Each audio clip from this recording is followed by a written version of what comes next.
সুপ্রিয় দর্শক ও শ্রোতাবৃন্দ, আজ আমরা দুশ্চিন্তা, ডিপ্রেশনের মতো নীরব যন্ত্রণার কথা আলোচনা করব।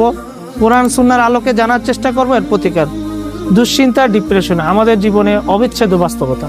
পৃথিবীতে যত নবী রাসূল আগমন করেছেন এবং আল্লাহ তাআলা যত প্রিয় বান্দাগণ অতীত হয়ে গেছেন, তাদের জীবনে দুশ্চিন্তা, কষ্ট, কঠিন সময় এসেছে। কিন্তু পার্থক্য এখানে, তারা তাদের সেই কঠিন মুহূর্তে অধৈর্য হননি, ভেঙে পড়েননি, বরং সবরের সাথে আল্লাহ তাআলার কাছে সাহায্য চেয়েছেন, আশ্রয় প্রার্থনা করেছেন। এর ফলে আল্লাহ তাআলা তাদের হৃদয়কে এতটা শক্তিশালী ও নিরাপদে করেছেন যে কোনো বিপদ, কোনো মুসিবত, কোনো মানসিক চাপ তাদের কাজে কর্মে, দায়িত্ব পালনে প্রভাব ফেলতে পারেনি। বরং মুসিবতের সময় তারা ছিলেন স্থির, বিপদের সময় ছিলেন দৃঢ়। এমনকি তারা তাদের সেই কঠিন মুহূর্তে তাদের চেহারায় ফুটে উঠেছে প্রশান্তির হাসি। প্রিয় ভাই বোনেরা, আজ আমরা এমন কিছু আমলের কথা আলোচনা করব যে আমলের মাধ্যমে আল্লাহ রাব্বুল আলামিন আমাদের বিপদ, আপদ, বালা মুসিবত লাঘব করবেন এবং আমাদের অন্তরকে প্রশান্ত করবেন।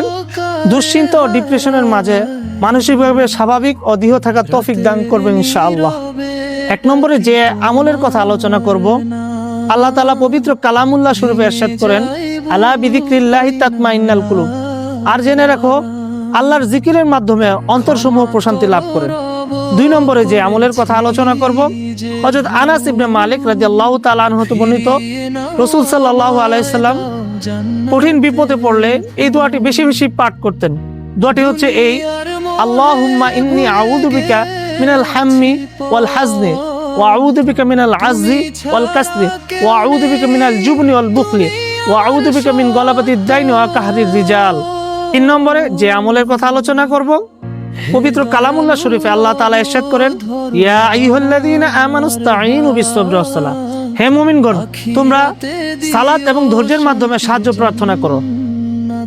সুনানে আবু দাউদ হাদিস নং 1319, হযরত হুযায়ফা রাদিয়াল্লাহু তাআলা আনহু হতে বর্ণিত, তিনি বলেন, রাসূল সাল্লাল্লাহু আলাইহি সাল্লাম কোনো কষ্ট বিপদে পড়লে তখনই নামাজে দাঁড়িয়ে যেতেন। চার নম্বরে যে আমলের কথা আলোচনা করব, আল্লাহ তাআলা পবিত্র কালামুল্লাহ শরীফে ইরশাদ করেন, ফাকুল তুস্তাগফিরু রাব্বাকুম ইন্নাহু কানা গফফারা ইরসিলিস সামাআ আলাইকুম মিদরারা ওয়া ইউমদিদুকুম বিআমওয়ালিন ওয়া বানিনা ওয়া ইয়াজআল লাকুম জান্নাতি ওয়া ইয়াজআল লাকুম আনহারা। আল্লাহ তাআলা বলতেছেন, তোমরা তোমাদের রবের নিকট ক্ষমা প্রার্থনা করো, নিশ্চয়ই তিনি মহা ক্ষমাশীল। আল্লাহ তোমাদের উপর বৃষ্টি বর্ষণ করবেন এবং ধন সম্পদ এবং সন্তান সন্ততির মাধ্যমে তোমাদেরকে সাহায্য করবেন এবং পরকালে তোমাদেরকে বাগানসমূহ, নদী নালা দান করা হবে।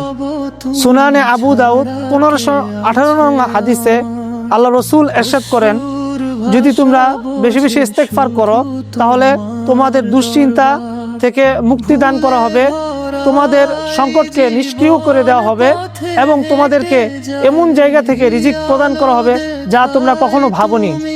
সুপ্রিয় শ্রোতা মণ্ডলী, 5 নম্বরে যে আমলের কথা আলোচনা করব, হযরত উবাই ইবনে কাব রাদিয়াল্লাহু তাআলা আনহু হতে বর্ণিত, রাসূল সাল্লাল্লাহু আলাইহি সাল্লামকে একবার জিজ্ঞাসা করলেন, হে আল্লাহর হাবিব, আমি যদি আমার দোয়ার অধিকাংশ সময় দুরূদে ব্যয় করি তাহলে রাসূল সাল্লাল্লাহু আলাইহি সাল্লাম প্রতি উত্তরে বলেন, তাহলে আল্লাহ তাআলা তোমার দুশ্চিন্তা দূর করে দিবেন এবং তোমার গুনাহসমূহকে ক্ষমা করে দিবেন ইনশাআল্লাহ।